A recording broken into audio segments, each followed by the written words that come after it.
Mm-hmm. All right, welcome, Irlan. Are you originally from Routt County? No, I'm not. I came out here from northern Wisconsin, hoping to get out of some of the cold weather and snow because it was further south than Wisconsin, and to my surprise, we were up in the mountains with snow and colder weather, but because of the humidity, it's a lot nicer here than it is in northern Wisconsin. The winters don't feel as cold? No, they don't feel near as cold. Yeah. And the first morning that I got here, which was in April 1st of 1948, they had about a foot of new snow. And that was really a surprise to me. In April? April 1st, that's when I started at the bank, in April 1st, 1948. The day before, the wind was blowing, so they closed Rabbit Ear Pass, so I spent the night in Kremlin. Oh, I've done that. I used to have to do that a couple times, not recently. Had you been in the banking business in yes, Wisconsin? My father had been in the banking business for most of his life, and how he got into the banking business. His father was on the board of directors of a bank where we came from. Then it went broke during the recession, and he had to find other work for a while, and then he went and started a new bank in northern Wisconsin. When you came out, did you bring a family with you, or did you come on your own? No, I was married at the time, but my wife stayed back in Wisconsin because I really wanted to go to California in a year or two where it was really nice, but I liked it so much here in Steamboat I never got any further. What bank did you originally go to work for here in Steamboat? It was called the Routt County National Bank. It was the only bank in Routt County. It originally started in Oak Creek, and they moved it down to Steamboat Springs when Steamboat got larger than Oak Creek. There was one other bank in the area, which was the Moffat County Bank in Craig, and those were the only two banks in Routt and Moffat County. When coming out here, I had an opportunity to go to Craig as well as Steamboat, but I chose Steamboat because the wind didn't blow as much here. Good choice. When the Routt County National Bank moved to Steamboat Springs from Oak Creek, did it move to what was its location for many years there at 3rd and Lincoln, or was it originally further downtown? No, it was always right there. They built that building or bought that building, just part of it when they moved down from Oak Creek. The building was owned by the bank, and the other half of that building down there was owned by a druggist that had a drugstore there, and the upstairs was all owned, and still is, by the Masons or a group such as that. So it was a three-way ownership of that 50-foot building. Later on, when we bought the building, the bank did, then we added on to the back part another 50 feet on both it and the drugstore side. Do you recall what drugstore was there? It was called Law Drug. It was a lady by the name of Mabel Law that owned it. She had a son and a daughter, but they had moved away before I moved here. However, I did know both of them because they came up to visit their mother quite a little bit. The daughter later and her husband bought a garage here in Steamboat, Chevrolet and Buick, which is down at the corner now where Steamboat Art Company is. What was the town like when you first came in 1948? In the wintertime, it was really dead. There wasn't hardly anyone here. You could stand on Main Street and not see another person on either side. It was just a real small town. In the winter times, we didn't have tourists at that time. We didn't have the skiing facilities. And so it was really not very much going on in the winter. A lot of people, not as many as now, went down south to get out of the cold and the snow. But then also at that time, when I first came to the bank here in Steamboat, 70% of our loans were agriculture loans, and the balance were to local merchants and for real estate loans in Steamboat. So it was mostly a rancher community, and of course they would come to town on Fridays and Saturdays, and the bank was open for 4 hours on Saturday morning from 8 till 12 for several years. How did you get around in the winter time? Were the streets well maintained, or did you travel by ski? No, a lot of us walked to work, but you could drive to work. The problem we had was in the spring, the snow removal equipment wasn't near as good as it is today, and the snow piled up so that it got to be about 6 or 8 inches on the street, but we just drove over it or walked over it. In the spring, when we had our first thaw, the cars would break through, and then you'd have to drive around that 6 or 8 inches, or you couldn't drive. And it took a day or so for the equipment at that time to clean up the roads and get that off to the side. But without the equipment that we have today, back in those days, 50 or 60 years ago, the cars kind of drove over the snow and they just built up during the winter. Main Street was a little different. They had bigger equipment, the highway department did, but we still had a build up on Main Street too, so it was similar to the other streets in town. Another thing that might be interesting is the only street that was paved in Steamboat Springs was Lincoln Avenue, which was done by the highway department, and they only paved the center part of the road, so the side parts had to be done by the town. And from about 4th Street to 9th Street, the town put pavement in there between there and the sidewalk, and the other part of Lincoln Avenue was just gravel on each end of town. And did the state do the center strip because it's a U.S. highway? Is Yes, that why they were willing to? U.S. Highway 40 is why they did that. And everything else was dirt or gravel? Gravel, all the streets in town were gravel at that time. And then, of course, we had those big breakups in the spring. A lot of times, if we had a wind, there was quite a little bit of dust in Steamboat. It came off the road in the summer months. Another thing that I think you'll find very interesting is the police department at that time. We had one small room for it, but a lot of their records were in their car. The police department's car always parked kind of kitty corner from the hotel harbor. And above the car, where the police car was a red light. In order to get the police car, you call the telephone operator, which is in the building just across the street from where the police park. She would turn the red light on, and then the police would know that they were wanted. They would go over to the telephone office building to find out where they were needed. Very unique, I thought. That is a unique system. Yes. What do you remember about your first winter carnival? Oh, I enjoyed that a lot. Probably the first thing that I enjoyed the most, the winter carnival was over the first winter when I got here, but I enjoyed the rodeo and the 4th of July celebration.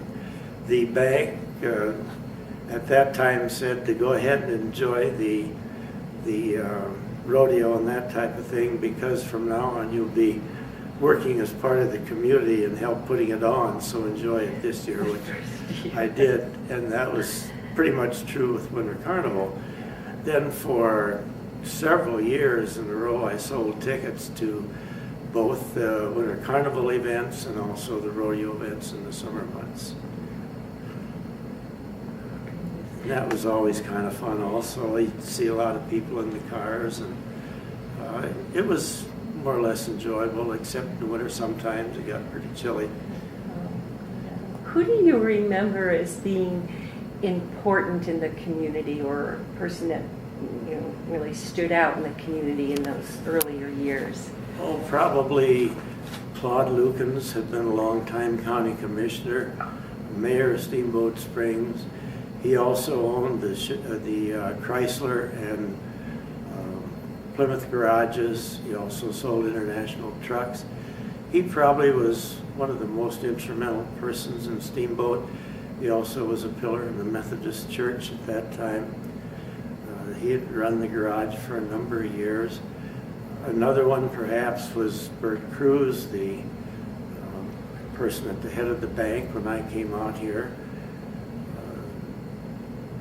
Probably Frank Stetson was a county commissioner from South Route that I really got to know and enjoy through the years, working with him and the friendship. He was also one of the main customers at the bank. He was a large cattle rancher from the South, the South Route. He won elections several times. Really an interesting person. Did you work with Del Scott? Yes, Del Scott was in the bank when I came here. Enjoyed him very much. Probably my best friend that I've ever had here in Steamboat Springs. He and I worked together probably for 40, 45, maybe even about 40, 45 years.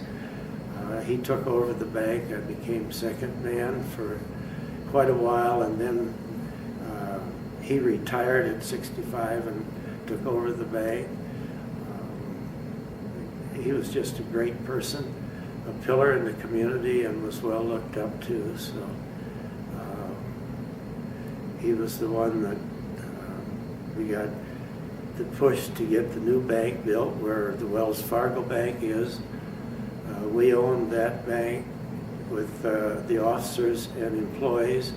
We had no outside stockholders, just the officers and bank employees of the bank, which was really nice. We didn't have to answer to anyone other than the comptroller of their currency, and it was really fun in those days. Do you have any favorite banking stories? No, the group of the officers in there, we always got together for a summer camping trip, which was a real lot of fun. All the officers would go on that. At that time, most of the officers in the banks were men, didn't have any women as a rule. Most of our tellers at that time were fellows too. Bookkeeping area and the accounting area were mostly ladies.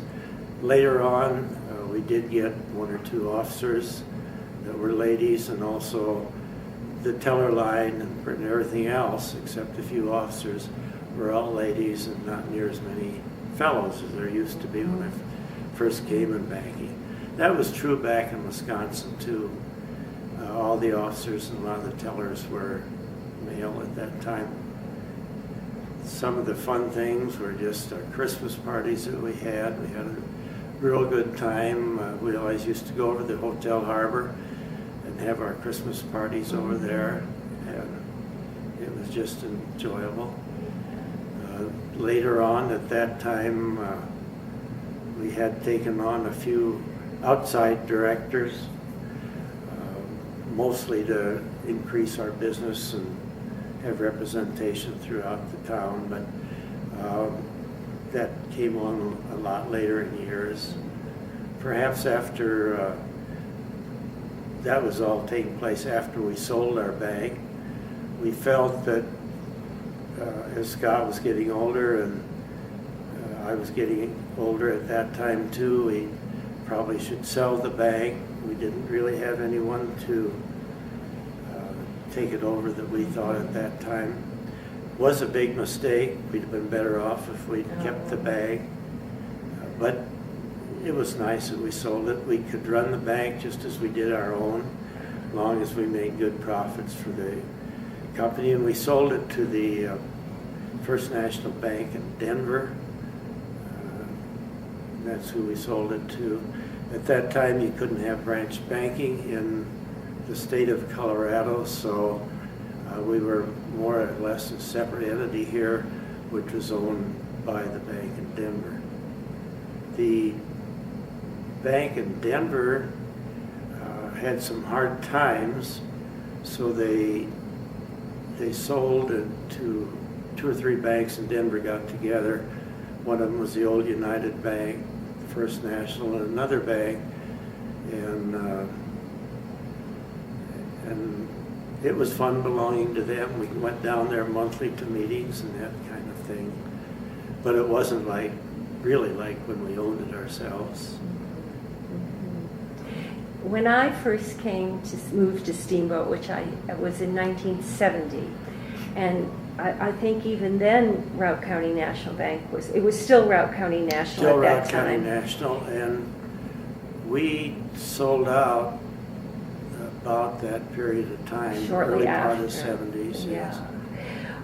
There were still counter checks at many of the retail outlets here in Steamboat Springs, and that practice discontinued. It was as a convenient for the customers. It was no problem as the bank was concerned. Small community, not a lot of customers. We verified the checks by the signatures at that time. As the bank grew and the community grew, it got so many that we couldn't take time to verify all the signatures, so we did away with the counter checks and gave numbers to the accounts. When I first in banking, we didn't have account numbers. It was all kept track of by the name of the person or their business.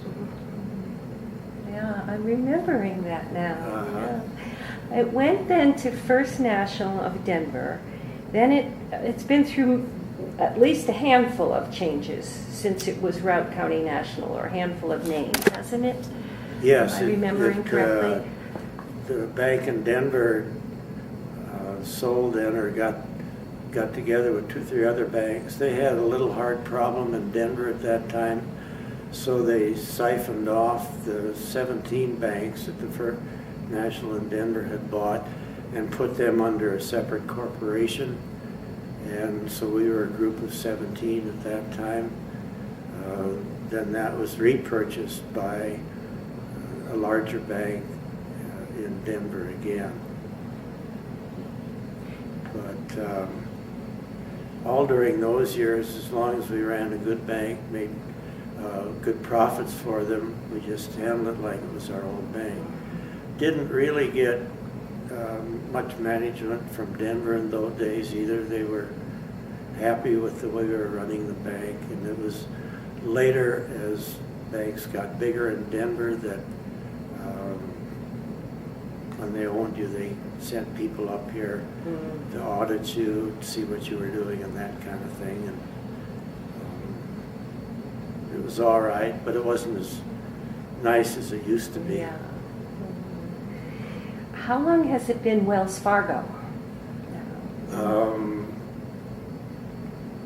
Wells Fargo bought the bank, and I don't quite recall. Wells Fargo bought the big First National Bank in Denver, and they picked up the 17 banks. And Wells Fargo is fairly new. For a number of years, you couldn't have branch banking in Colorado. Maybe I mentioned that earlier.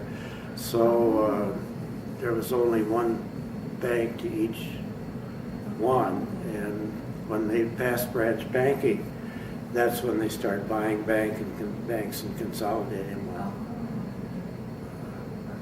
See, I hadn't known that. What other change? You've been in the banking business for 50 plus years. I've been in the banking business for, I think, about 57, 58 years. Here in Steamboat, I did retire about 3 or 4 years ago. Really didn't enjoy retirement, so I'm really still kind of in banking, but I formed a company together with a couple of the other people that were in the bank with me when I retired from there, and we have a real estate company now that makes loans that banks don't make. We make loans on the asset-based lending, and commercial banks today make it only on income, so there's a great amount of loans they can't make. They refer them to us and we make those. What other changes have you seen in the banking business during your career? Probably the biggest change we saw was when they allowed branch banking to come to Colorado. That consolidated the banks so that they got big banks. Where in Denver there were several banks, they consolidated to 2 or 3 large banks downtown. Banks in the rural areas were bought up by the bigger banks in Denver. One of the reasons we sold was that the price that they gave us was real good. So kind of instrumented us in selling it. However, as I said earlier, it was something that we wished we hadn't have done, that we'd have enjoyed still working as our own bank. There wasn't a bank at Hayden at that time.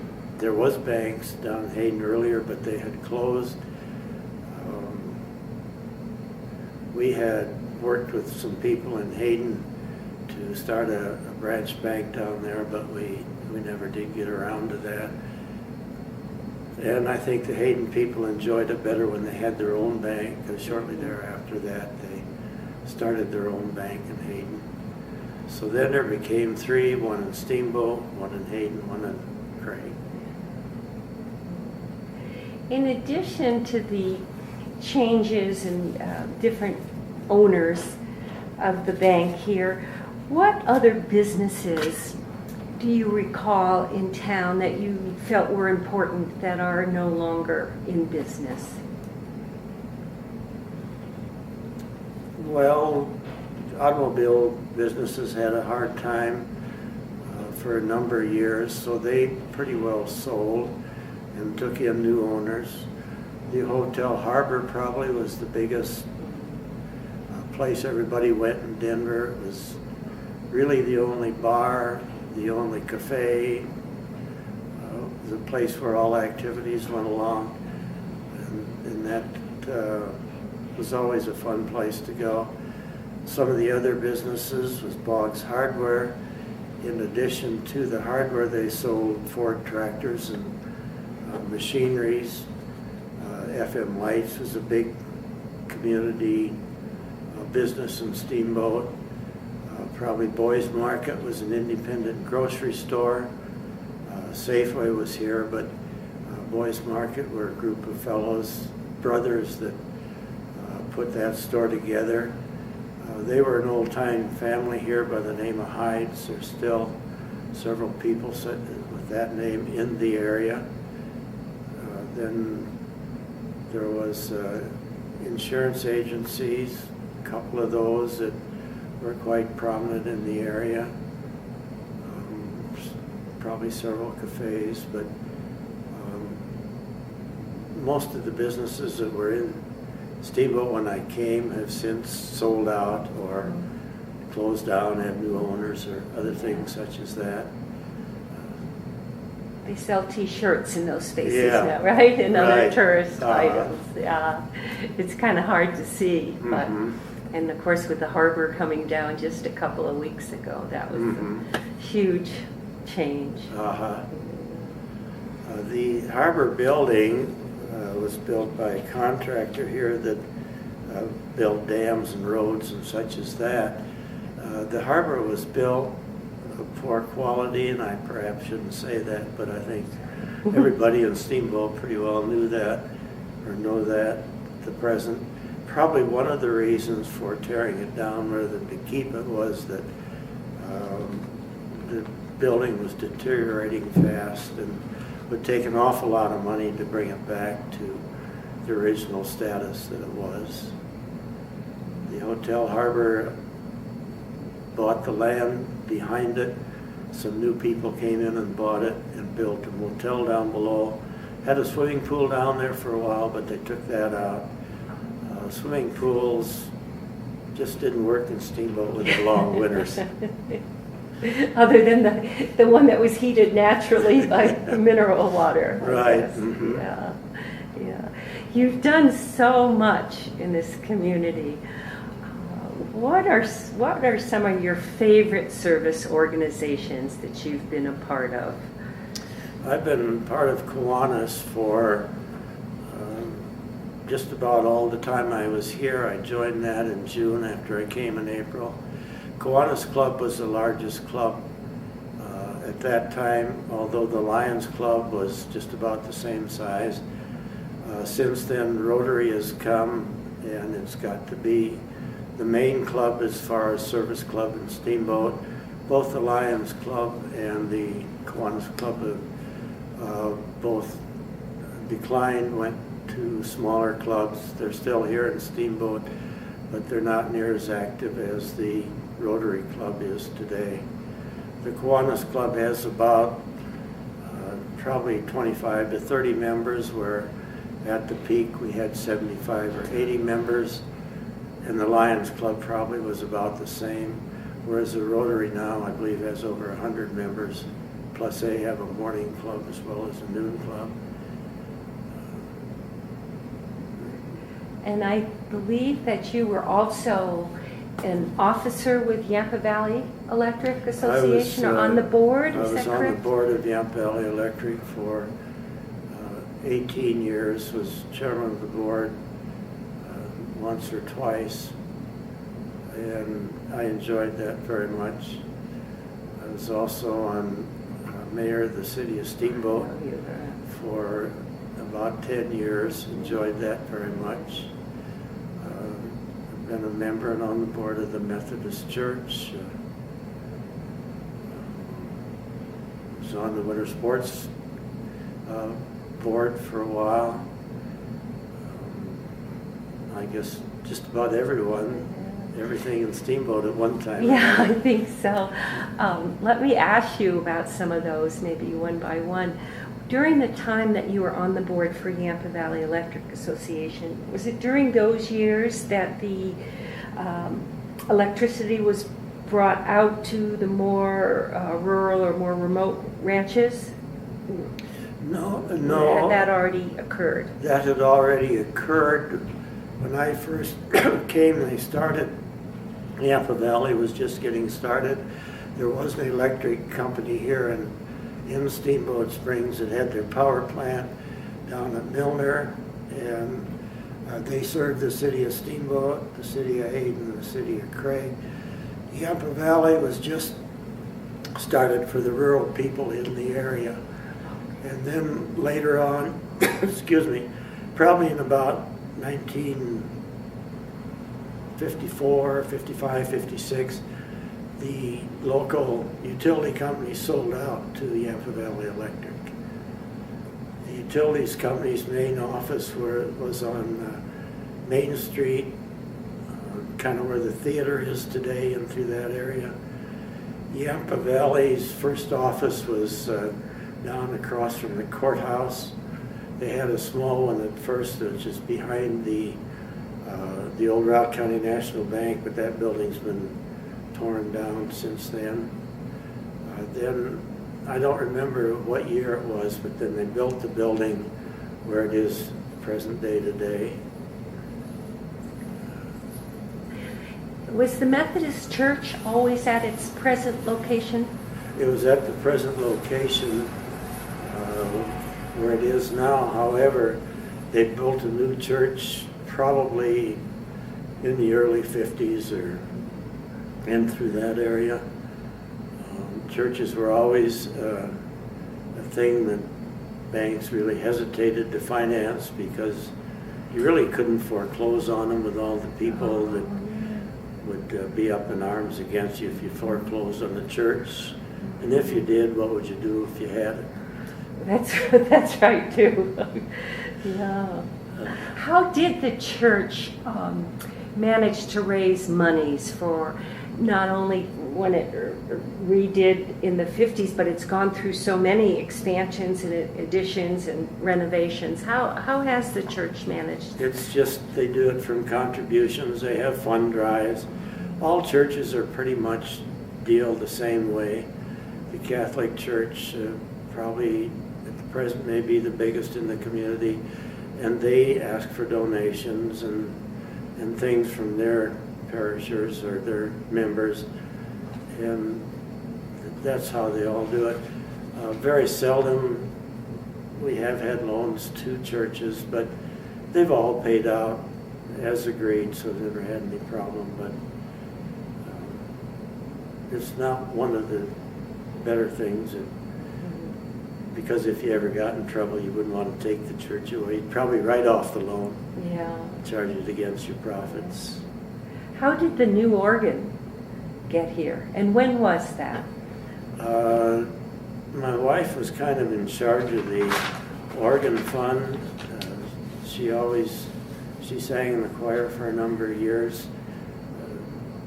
She felt that we needed a new organ, so she headed up the drive for it, and we solicited church members and businesses, and over a period of about 3 or 4 or 5 years, we had enough money to buy the organ for the church and the church members. It was something that was expensive at that time, and the church members really felt with gratitude after they received it. How did the organ get here? Where did it come from? Was it, and then someone needed to assemble it once it was here, or was it built right on site? No, it wasn't built on site. It was assembled on site, and I think we bought it from someplace in eastern Colorado. I don't remember where it came from, but it was assembled on site. The organ came up in one piece. The pipes were separate, and those are the ones we had to put together here in the church. It was a huge addition to the music community as well as to the Methodist Church specifically. It wouldn't really be fair to ask you of a favorite minister, but what minister or ministers stand out in your mind as individuals that you probably work closely with, being so active in the church? I really don't have a favorite minister. Right, I enjoyed them all. Yeah. Who were some of the ones that you did work with?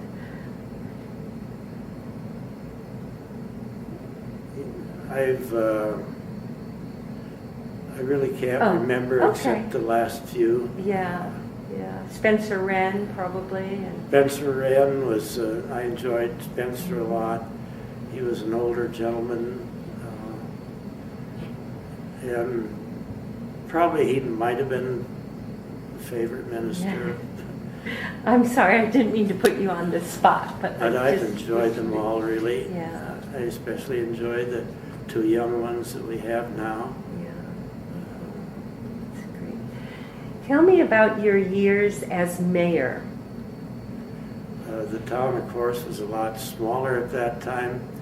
One of the fun things that I really enjoyed was they opened the airport at Hayden, and they had a special day, and the 3 mayors from Steamboat and Hayden and Craig were on the platform and welcomed the airport here, and that was fun very much. And it had an article in the paper, Mayors in Triplicate or something like that, that I enjoyed.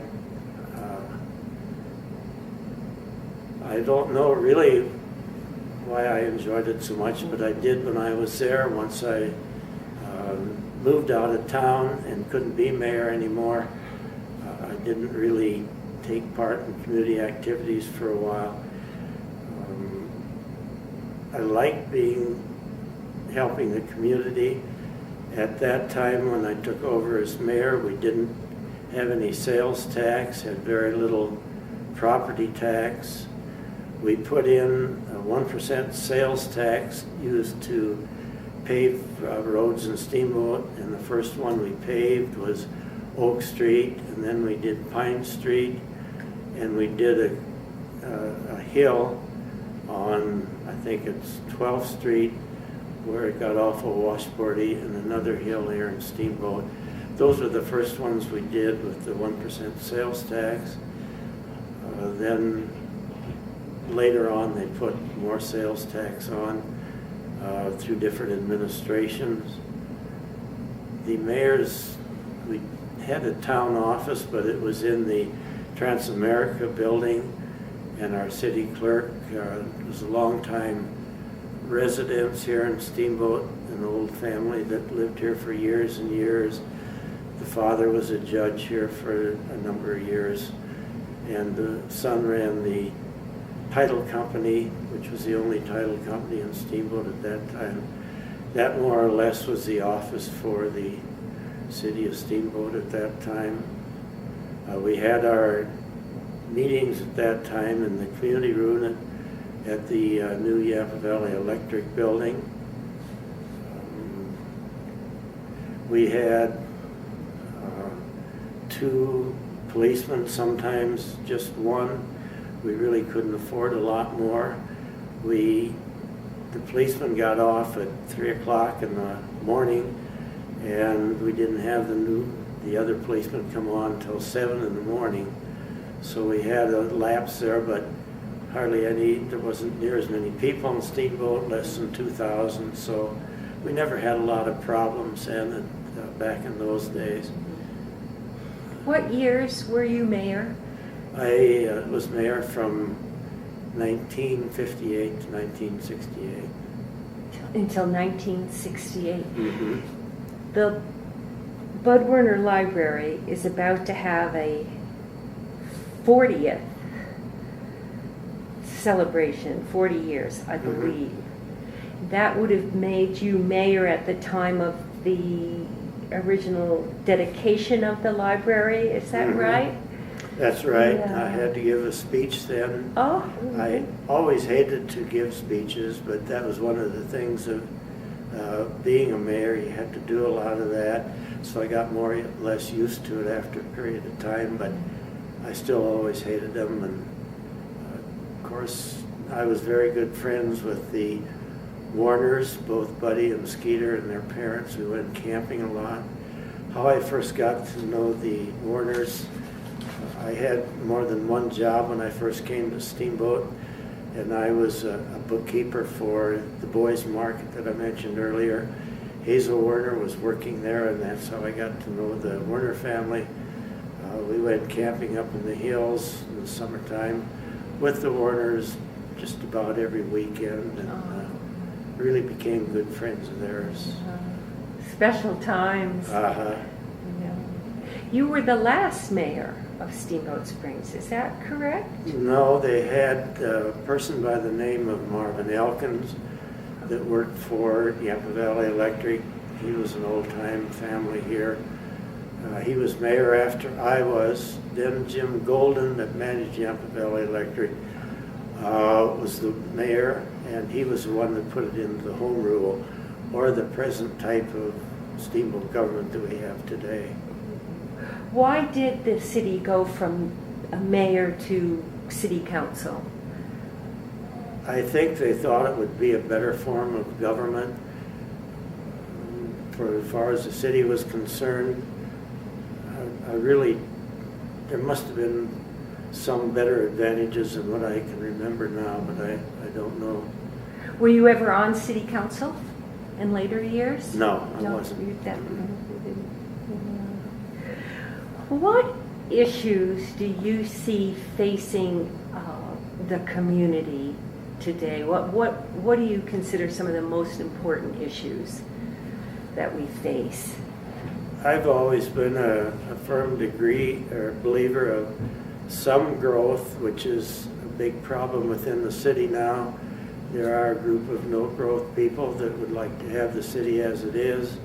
If you don't have any growth, the city goes backwards, and you do need a certain amount of that.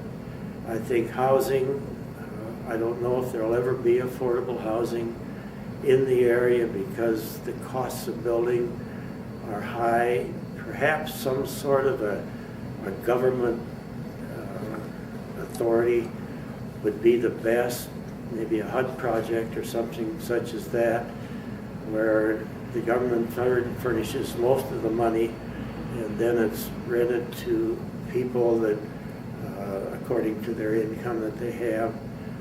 There was one project here at one time in Steamboat that's still in effect. It's up on the Fish Creek Falls Road, and I don't know how many units there were in that, probably around 40. Still getting along. very well. And I think a project like that is probably what we need to ever get affordable housing. Mm-hmm. Land prices are high, and cost of building here in Steamboat is higher than most other areas. So I think it would take government financing to really come up with low-cost housing. Other challenges? I think that it was difficult for me and probably some of the older people to see the community change from a rural agriculture community to a tourist community where we have all the ranchers now being pretty well sold out, divided up into 35-acre lots. I still think probably one of the biggest problems is housing. And when I first came, housing was hard to find then too, for people like myself. It was just difficult to find housing. There was not really a shortage, but there wasn't any of abundance. A lot of rental housing back in those days, which we don't have today. What advice would you give to a young banker starting out in our community today? I would say take part in all the organizations, because that's part of banking and you'll enjoy that. Enjoy the community in which we live. It's still a smaller community. It's a great life. The area is great. We still have abundance of camping up in the hills. And I still feel it's a wonderful place to be. The children have all kinds of sports they can be in. Hockey, ski jumping, skiing, and all the programs that the school has. I think a small community is like Steamboat, even though it's growing. People enjoy each other and have a lot of fun doing business with each other and being socially in contact with the other people in the community. I agree completely with everything that you said. Is there anything you'd like to add to our interview that I've neglected to ask you about? Not really. One thing that I did decide to do, rather than to go down to Arizona in the winter, I enjoyed Steamboat so much that I decided to stay here year-round and not go down to Arizona in the winter months. I still enjoy community and the people in the community. And my work, I still enjoy that. It's just been a wonderful thing for me to be here in Steamboat Springs. Yeah, it's been wonderful for me too. And it's been really great to talk with you and hear about all your experiences and your history here. You've contributed so much. Is your family happy staying around the year and not going to Arizona? My wife, she feels happy. She's always enjoyed Steamboat. She had worked in a beauty shop and owned one that was located in the Hotel Harbor for several years. She retired about, I guess, 12, 15 years ago, then went and sold tickets out at the ski area, which she enjoyed, the people out there. My son's in banking in Denver. He's president of a bank down there, and he plans on his retirement to move back to Steamboat Springs. Yeah. Well, he's really a chip off the old block, I guess, isn't he? Yeah. Thank you so much.